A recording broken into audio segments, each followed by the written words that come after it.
Nobody talks about what it costs to stand like that.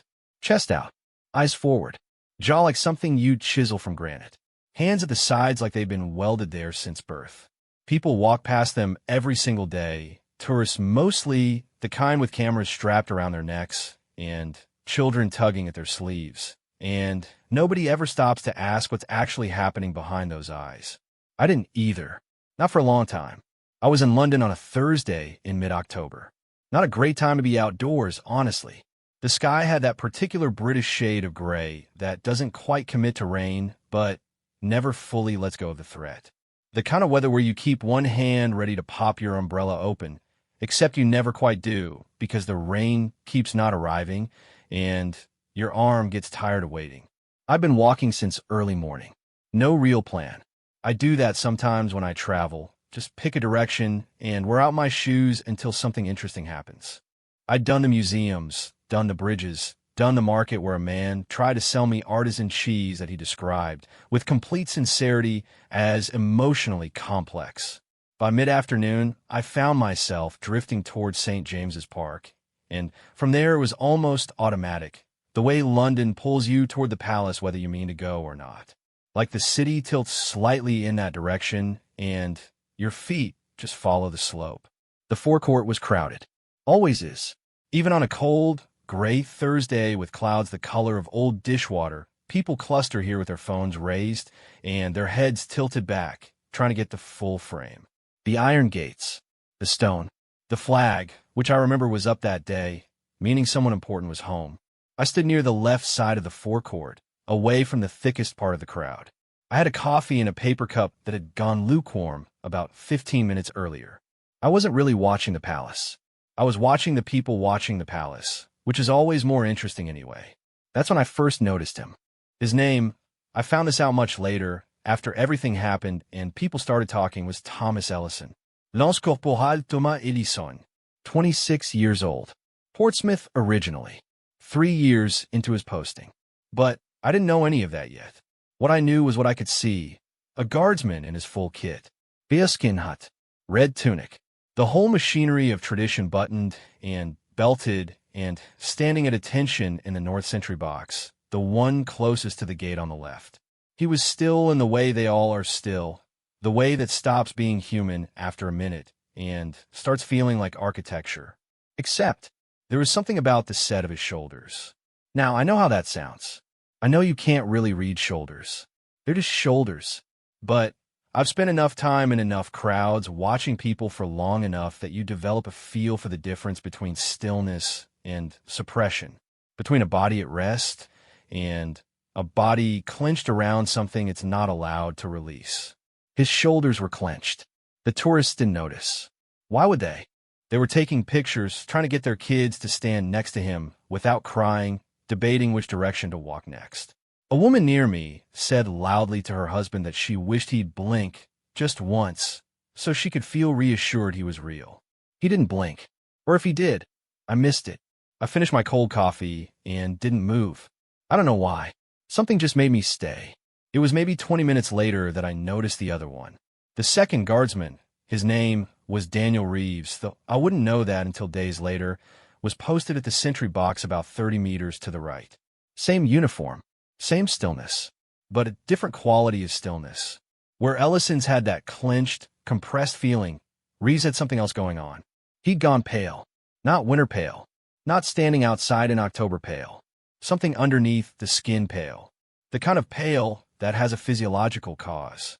I've seen it on people right before they faint. There's a specific way the color drains from a face, starting at the temples and working in like someone is slowly dimming a light from the inside. His face was doing that thing. His hands, at his sides, where they're supposed to be rigid, they were rigid, but too rigid. The kind of rigid that means someone is concentrating very hard on holding something together. I looked between the two of them. Left sentry box, right sentry box, 30 meters apart. Both of them locked inside the discipline that says, you do not move, you do not speak, you do not acknowledge, you do not exist as anything other than the crown's posture. The tourists milled between them like a slow tide. Then, the changing of the guard ceremony began. Or rather, The beginning of the movement that precedes it, the procedural machinery that sets everything in motion. I won't pretend I know all the steps. There's music, there are movements, there's a choreography to it that takes years to understand properly. But I know enough to know when something is happening that isn't part of the choreography. Ellison moved. Not dramatically. God, not dramatically at all. If you'd blinked, if that woman's wish had been granted, you'd have missed it entirely. He turned his head, just slightly, maybe 10 degrees to the right, toward Reeves. And then, because I was watching, I saw his eyes track. Just once. Checking. The way you check on something you've been quietly worried about for longer than anyone around you knows. Reeves didn't look back. Couldn't. Or wouldn't. He was locked in his own white-knuckled discipline. But something passed between them anyway. I felt it from where I was standing. Not romance. Not drama. Something quieter and much more specific than either of those things. The kind of look that belongs to people who've spent enough time in a shared silence that they've learned to talk inside it. I'd seen it before between soldiers, between brothers, between anyone who has stood next to someone else through enough hard mornings that they stop needing words for it. I see you. I know. Hold on. 10 degrees of head movement. 1 second of eye contact. Then, Ellison's head snapped back. Forward. Stone. The crowd took more pictures. I should tell you where I was at this point in my life, because it changes the color of what I was seeing. My father had died 7 months before this trip. Not unexpectedly. He'd been sick for 2 years, and we'd had plenty of time to prepare, which is to say we'd had plenty of time to fail to prepare while telling ourselves we were preparing. He was a quiet man, military adjacent, not military. He worked civilian logistics for a base in the south of England for almost 30 years. He understood discipline the way some people understand a second language, fluently enough to use it, but never quite natively. What I remember most about the last months with him was how little he said and how much he still managed to communicate. Shoulders, hands, the particular way he held his coffee cup. I know what suppression looks like. I know what it costs. I know what it looks like on a face that's decided to keep its account closed. So maybe that's why I was still standing there in the cold, with an empty paper cup in my hand, watching 2 men stand perfectly still while one of them was falling apart, and the other was quietly holding a net. Maybe that's why, when the thing happened, I was close enough to see it. The shift change was still maybe 8 minutes out. I know this because I checked my phone right before. Reeves swayed. Barely. The smallest lateral drift you could imagine, a millimeter, maybe 2. The kind of thing your brain almost edits out as a trick of the eye or the crowd movement. But the body doesn't lie when it's that close to its limit. He swayed, and then he caught himself, and then he went even more rigid, which is the wrong response physiologically, and probably the only response available to him emotionally. A child about 6 years old pointed and said quite loudly, "Mummy, that one moved." Nobody else looked. The crowd's attention was on the incoming procession now, the drums building at a distance. But Ellison had seen it. I watched him weigh it. I'm not projecting. I watched the calculation happen across the 5 seconds that followed. The discipline said, "You do not move." The rules said, "You do not acknowledge." The entire institution he was part of said, "This does not happen. This is not happening." Stand straight and forward and present. His hands at his sides opened and closed once. Decision made. He took 3 steps out of his sentry box. 3 steps. Toward Reeves. In front of God and the tourists and the iron gates of Buckingham Palace. The crowd noticed immediately. Of course they did. The machinery of tradition closed over the gap he'd made like water over a stone. 3 tourists asked each other if they'd imagined it. They hadn't. I hadn't. I went back to my hotel that night with cold feet and something I couldn't quite name lodged behind my sternum. I sat on the bed with my jacket still on and thought about my father and the way he'd sometimes lay a hand on my shoulder without saying anything at the moments when everything in me had been pulled too tight and something in him just knew. I didn't cry. I hadn't been able to for months. But I sat there for a long time. The next morning I walked back to the forecourt. I don't know what I expected. I suppose part of me thought I'd see both of them there again. That I'd be able to check, somehow, that the night had been fine and they were both okay. Only one of them was there. Reeves was in his usual position. Left box. Still. Forward. He looked better. Not better like a man who'd been on vacation, but better like a man who'd been held together at a critical moment and had made it to the other side of something. The kind of better that leaves marks, but means you survived. Ellison wasn't there. I noticed it the way you notice when a piece of furniture is moved in a room you know well.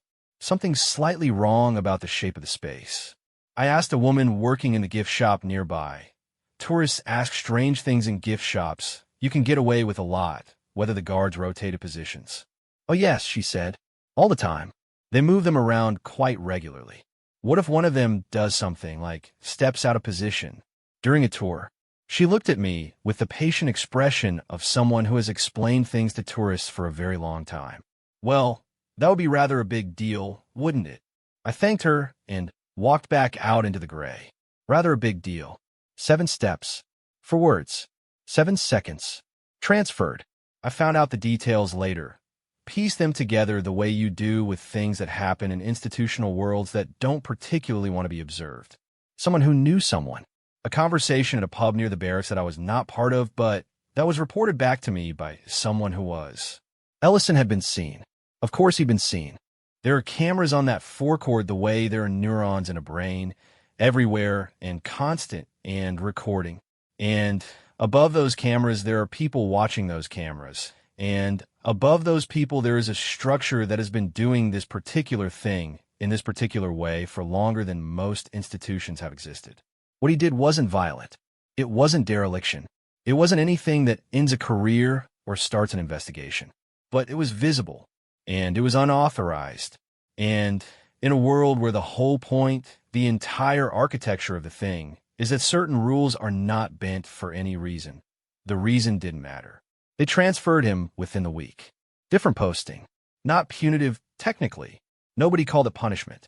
The language used, for what I was told, was reallocation and rotation and standard procedure. Clean words. Administrative words. The kind of words that have a second, meaning moving underneath them like a current. He'd broken the form. That he'd broken it for another man who was breaking. That he'd been standing next to someone who was trying to hold the line against something no amount of drill training prepares you for. That those 7 seconds might have been the difference between Reeves walking to the medical officer or going home and not being fine. None of that was in the report. None of that got counted. I think about those 7 seconds more than makes sense, probably. 3 steps out of the box. For words. 7 seconds back. He knew what it would cost. You don't spend 3 years in that institution without knowing what it costs. He did the math. The same math I watched happen across his face in the 5 seconds before he moved, and he stepped out anyway. There's a word for that, but I'm not sure brave covers it. Brave is for running into burning buildings and pulling people from rivers. This was something smaller and somehow heavier. This was just, I see you. I know. Hold on. And then paying for it quietly.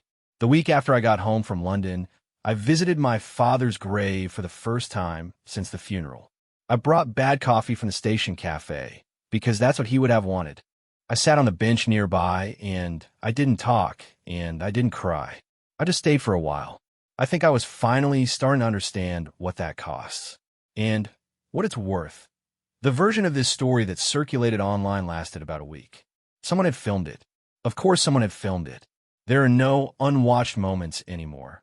Not in places like that. Not when 200 people have phones raised at any given second hoping to catch something worth sharing. The clip was 22 seconds long. Shaky, because it was filmed on a phone by someone who hadn't started recording until the movement was already halfway done. Ellison was mid-step when the clip begins. You can see the crowd reacting around the edges of the frame. You can see him reach Reeves's position, stand there, the clip catches maybe 4 of the 7 seconds, and then walk back. The caption someone put on it, Royal Guard breaks formation. See what happens next. It got 400,000 views in the first 48 hours. Most of the comments were the predictable kind. Is he allowed to do that? Didn't he get in trouble? What did he say?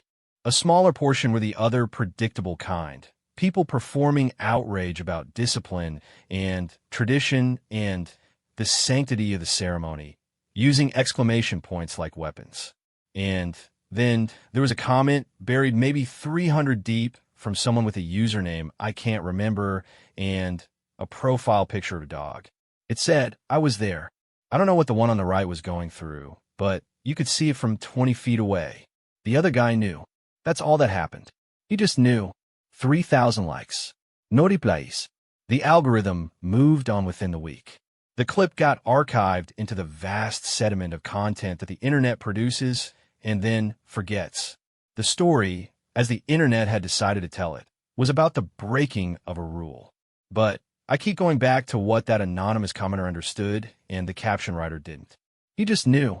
That's the whole thing. That's the entire story compressed to 3 words. I want to tell you about Daniel Reeves now, because he deserves that. He was 24, from a town in the Midlands that he apparently talked about in the way people talk about places they left on purpose, with a specific, careful neutrality that means too much happened there to discuss casually. He'd joined at 18, which is what you do sometimes when the alternative is staying.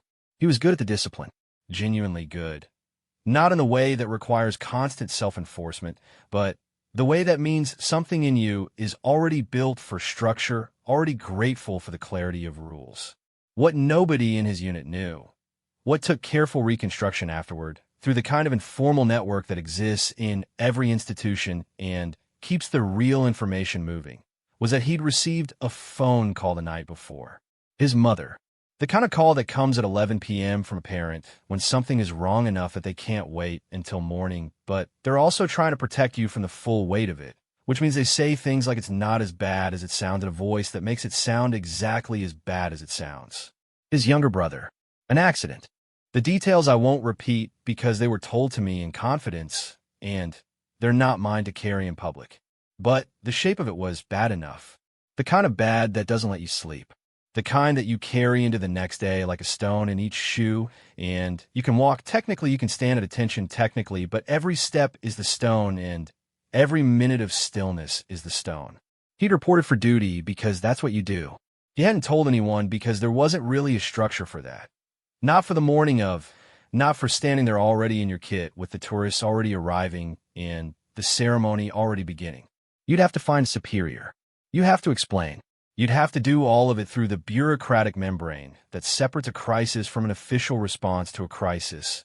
And sometimes that membrane is exactly the wrong thickness for an emergency. So he stood, and somewhere around the 40-minute mark, he started to go pale the way I described, the way your body starts to mutiny against whatever your will is insisting on. Ellison had noticed earlier than I had. Obviously, he was 30 meters away, yes, but he'd been watching, the peripheral watching that you develop when you're standing still for hours in proximity to another person who is also standing still for hours. You learn each other's stillness. You know the quality of someone else's zero like you know the quality of your own. He'd known something was wrong before the swaying. He'd known from the quality of the stillness. That's what that 10-degree head turn had been about 20 minutes before he moved. The check-in. The I see it. I see you. I'm calculating. There was a corporal in their unit named Hargreaves who I ended up speaking to, briefly, at a pub in Pimlico about 3 weeks after everything. He was 2 pints in by the time we got to talking. He'd been told I was a writer, true enough, and he seemed to have decided, in that way people sometimes do, that talking to a writer was a decent enough container for things he couldn't say elsewhere. He wasn't there that day. He was on a different posting. But he knew both of them, and he'd heard the account from people who debriefed the whole thing afterward. The daft thing, he said, and then stopped and turned his glass in a circle for a moment. The thing that gets me is that Tom, Ellison, he didn't do anything dramatic. Do you understand? He didn't grab the bloke. He didn't call for help. He walked over and stood close and said something and walked back. 8 seconds, maybe, probably less. What did he say? Hargreaves looked at me. Danny told someone afterward. Tom said, breathe. I've got you. 8 more minutes. I wrote it down in my notebook while he watched. Breathe. I've got you. 8 more minutes. 8 minutes was when the shift change was coming, Hargreaves said. Tom had calculated it. He knew Danny just needed the end point. The number. Something to aim the next 8 minutes at. That's crisis management at the level of instinct. That's what someone learns not from training, but From having been there themselves, in the place where you need someone to give you the number, the endpoint, the handhold at the edge of a thing that feels bottomless. I didn't ask Hargreaves whether Ellison had ever been there himself. It wasn't my question to ask, but the specificity of 8 more minutes, the precision of it, told me something about where that knowledge came from. You don't know to say that unless you've needed someone to say it to you. The review happened 4 days later. Not dramatic, not a tribunal. The military doesn't do drama when paperwork will accomplish the same result with less noise. There was a meeting. There was a written account. Ellison's own, requested formally, which he gave in the same quiet way I imagine he'd done most things. There were the camera records, reviewed by people whose job it was to review them. And there was the finding, unauthorized deviation from post position during active ceremonial duty, which is accurate, technically, in a way that an accurate description of a person jumping into a river to pull out a drowning child could be described as unauthorized contact with municipal waterway infrastructure. The transfer came through 6 days after that. New posting, not a punishment posting, not somewhere awful, not deliberately chosen for hardship, just elsewhere. The machinery of reallocation, smooth and impersonal and not quite cruel enough to protest clearly. Ellison packed his things on a Tuesday. Hargreaves told me that Reeves had come to help him pack, that they'd said almost nothing the whole time, that at one point Reeves had stopped in the middle of handing Ellison a folded shirt and said, "I should have told someone that morning. I should have said something." And Ellison had taken a shirt and said, "You were standing up. That's enough." And then they'd packed the rest of the box in silence. The bit that I couldn't get out of my head, that I still can't get out of my head, is the phrase standard rotation. I heard it multiple times in the weeks after, from the gift shop woman, from someone who worked adjacent to that world and understood the language, from Hargreaves, who used it with a particular flatness that meant he knew exactly what it meant and exactly what it was covering. Standard rotation. It's a beautiful institutional phrase. It means nothing and everything simultaneously. It requires no justification because it contains its own justification. Of course, positions rotate. This is a rotational system. This man's rotation has come. It generates no paperwork trail that says consequence. It produces no record that says we saw what you did and we chose this response.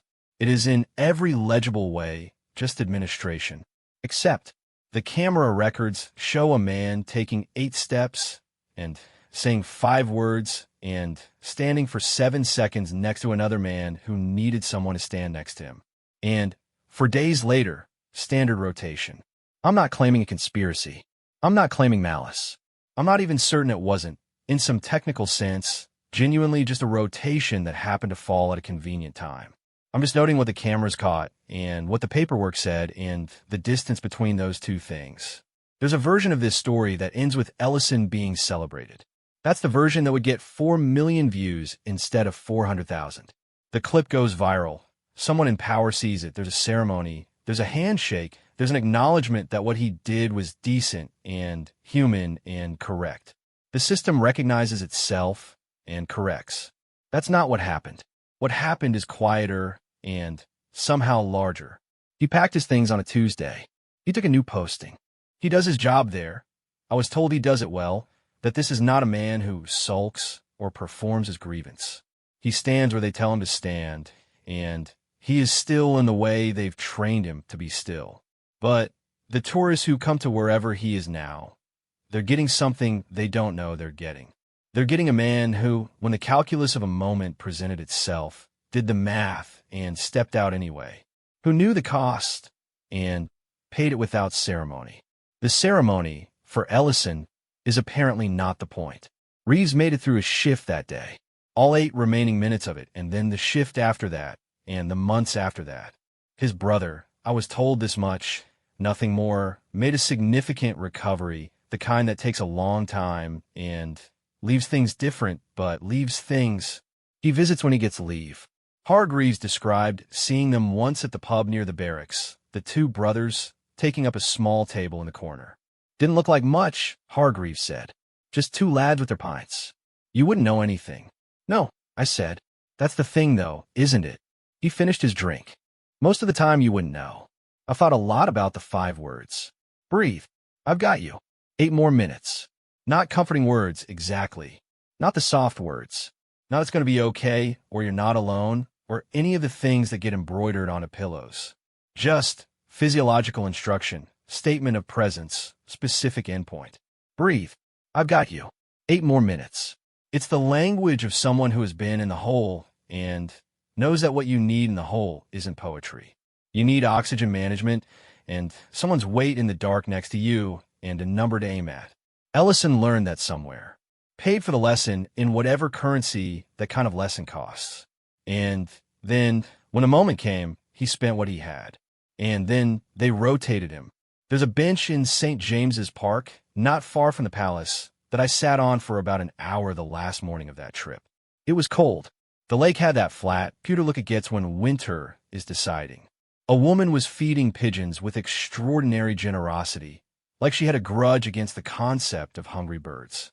I sat there and thought about what gets recorded and what doesn't. The cameras got the 8 steps. The paperwork got the deviation. The internet got the 22-second clip and forgot it within the week. But Daniel Reeves got 5 words and 7 seconds. His brother got visited in hospital. His brother came home. That's the thing about what actually matters. It almost never makes the official record.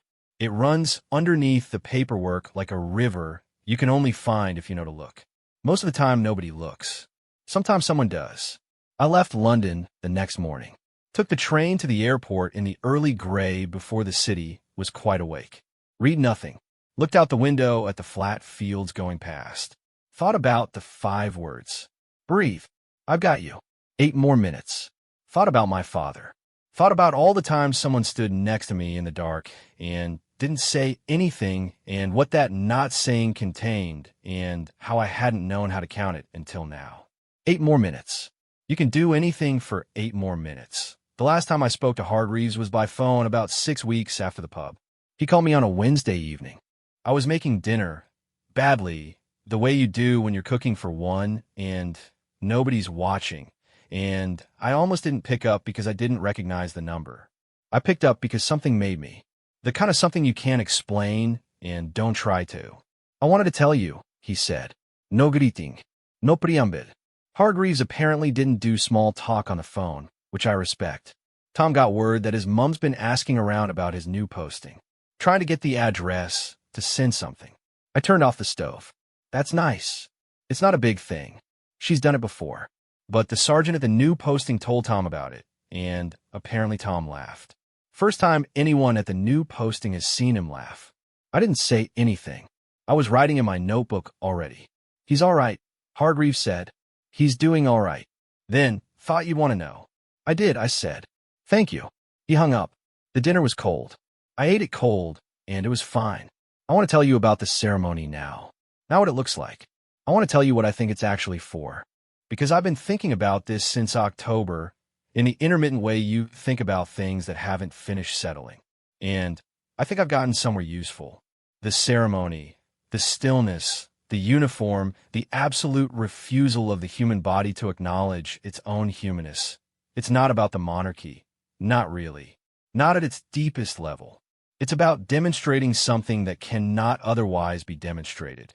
That there's a kind of commitment that doesn't negotiate with circumstance. That the rain doesn't move you. The crowd doesn't move you. The cold doesn't move you. The tourists trying to make you smile don't move you. Pain doesn't move you. Boredom doesn't move you. Tom doesn't move you. This is the demonstration. This is what the tourists are actually watching even when they think they're watching a hat. The thing that you're witnessing every time a guard stands still is the assertion, I am here and I will remain here and my body does not get to vote on the question. That's a profound thing to embody. I don't mean it sarcastically. I mean there's something genuinely important being communicated by a human form that has decided its commitment is larger than its comfort. The problem, and there's always a problem with the most profound things, is that the ceremony can only communicate one thing.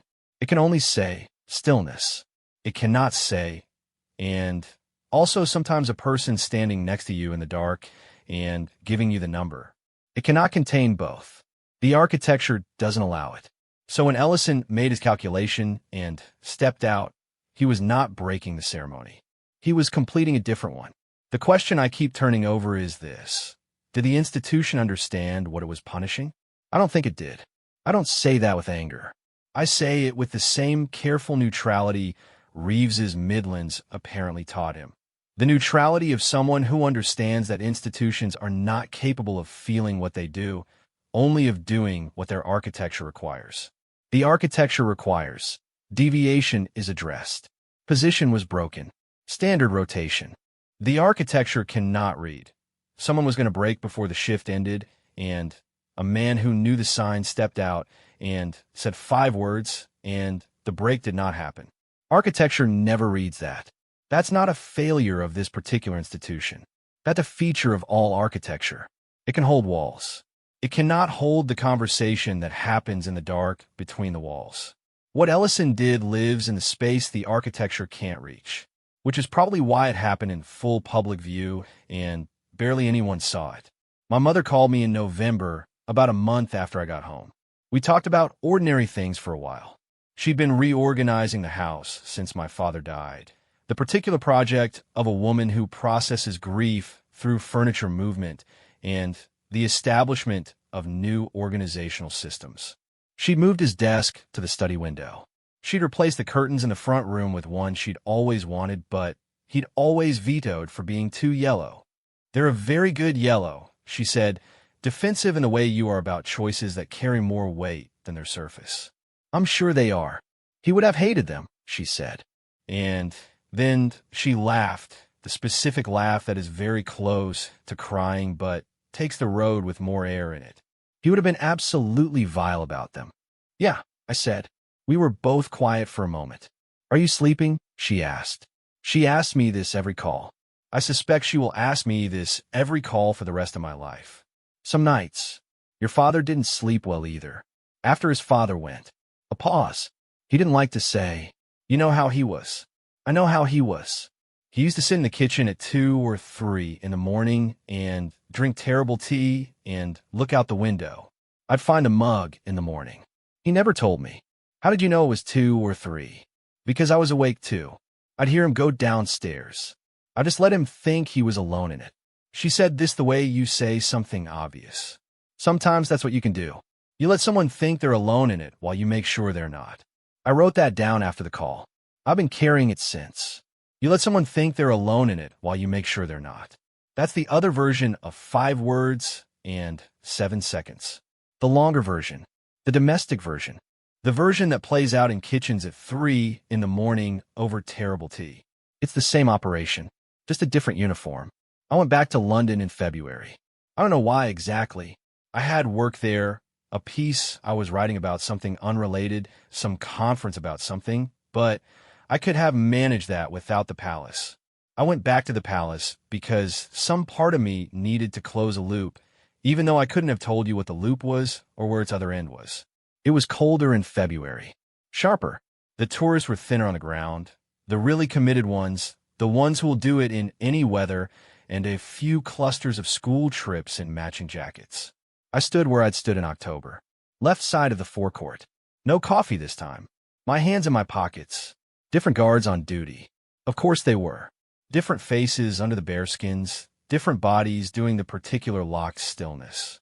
One of them, right box, the one where Reeves had been standing, was someone I'd never seen and would never see again. Young. Youngest looking one I'd observed in either visit. Something still unfinished about the jaw. He was doing it correctly. Perfectly even. Still in all the right ways. Eyes forward. The ceremony fully inhabited. I watched him for a while. I thought about what was behind his eyes. What he'd left at home that morning. What phone call he'd had the night before or the night before that. What weight he'd buckled into his kit with him. What he was holding together inside the discipline that doesn't acknowledge the thing being held. I thought about whether, on the other side of that forecourt, there was someone else who knew. Someone who could read the quality of a stranger's stillness and do the math and calculate 8 more minutes. I hope so. I look for it in the way their eyes didn't move. In the quality of not looking. In the tiny adjustments that bodies make when they're aware of another body in proximity and try not to show it. I don't know if I found it, but I looked. There's a reason we build ceremonies. Not the reason we say, not the pageantry, not the tradition, not the tourist economy. The deeper reason. The reason ceremonies exist before they get formalized and institutionalized and turn into something that generates gift shop revenue. We build them because human beings need containers for things that have no other container. Grief needs a structure. Commitment needs a shape. The body needs something to do with its hands when the mind is carrying something too large for speech. The ceremony says, here is the shape of what cannot be said. Stand in the shape. Let the shape do the saying. What Ellison understood, what he'd learned somewhere in the life before the uniform, is that the ceremony is not the whole of it, that the shape exists to hold people, and when the shape starts to fail at holding someone, the shape alone is not enough. You need another person. 8 steps, 5 words, 7 seconds. The shape couldn't do it. He did it. The last thing I want to tell you is small. It might be the most important thing. About 2 weeks before Hargreaves called me in December, before I knew Ellison was doing all right, before I knew about his mother looking up the new posting address, I was having a bad week. Not the worst kind. Not the acute kind that announces itself. The slow kind.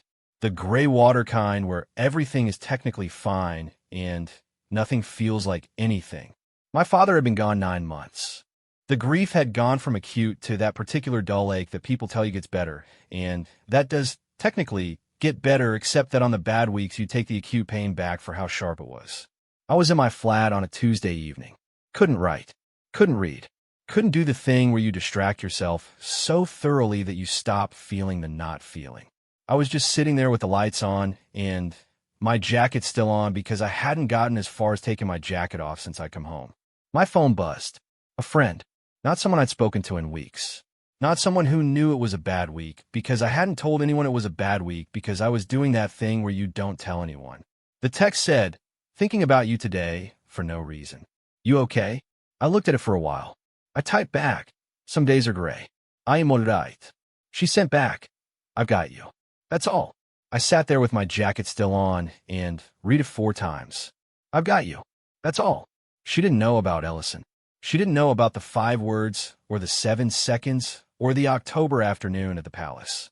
She just knew, somehow, from the particular texture of weeks of silence, from the quality of infrequent messages, from whatever peripheral awareness close people develop about each other's stillness. She knew. And she did the math. And she stepped out. I took my jacket off eventually. Made tea. Not terrible tea. I've got better at tea since my father, which feels like the smallest possible tribute. Sat on my own window and watched the streetlight on the pavement outside and the particular way London rain looks under streetlight, which is like something out of an old movie, which maybe is why so many old movies are set here. Thought about Thomas Ellison at his new posting. Doing his job. Laughing. First time the new posting had seen him laugh, because his mom was trying to find his address to send something. Something she'd probably baked or wrapped or chosen with the specific care that mothers apply to the project of making their children feel found. Thought about Daniel Reeves at the gate. Still, forward, the stone face of the ceremony containing, inside it, a man who'd been held together by 5 words on a morning when he needed it. Thought about my mother in the kitchen at 3 in the morning, finding the mug, letting him think he was alone in it while making sure he wasn't. Thought about the friend who'd texted, I've got you. That's all. Thought about my father's hand on my shoulder, wordless at the moments when everything in me had been pulled too tight. The particular weight of a hand that knows and doesn't need to say. Thought about all the ceremonies we build to hold each other, official and unofficial, uniformed and ordinary on forecourts and in kitchens and in the gray light of Tuesday evenings when nothing is specifically wrong and everything is specifically heavy. We are all, I think, standing in some sentry box or other. We are all doing the stillness required of us, holding the shape, try to keep to the post. And we are all on the mornings that find us pale and swaying, needing someone to do the math. 8 steps, 5 words, 7 seconds. Breathe. I've got you. 8 more minutes. That's it. That's the whole of it. The rest, the cameras, the paperwork, the standard rotation, the ceremony, the rest is just everything else. Thomas Ellison was transferred because he was seen helping another guard emotionally. That is what the record says. What the record doesn't say, what the record cannot hold, what no record can hold, is that it worked. And that on the other side of the 8 steps and the 5 words and the 7 seconds, a man breathed and held and made it through. And that somewhere in some kitchen, someone's mother was already deciding what to bake. And that somewhere in some flat, someone was taking off her jacket and making tea. And that somewhere in some quiet room at a new posting, a man laughed. For the first time.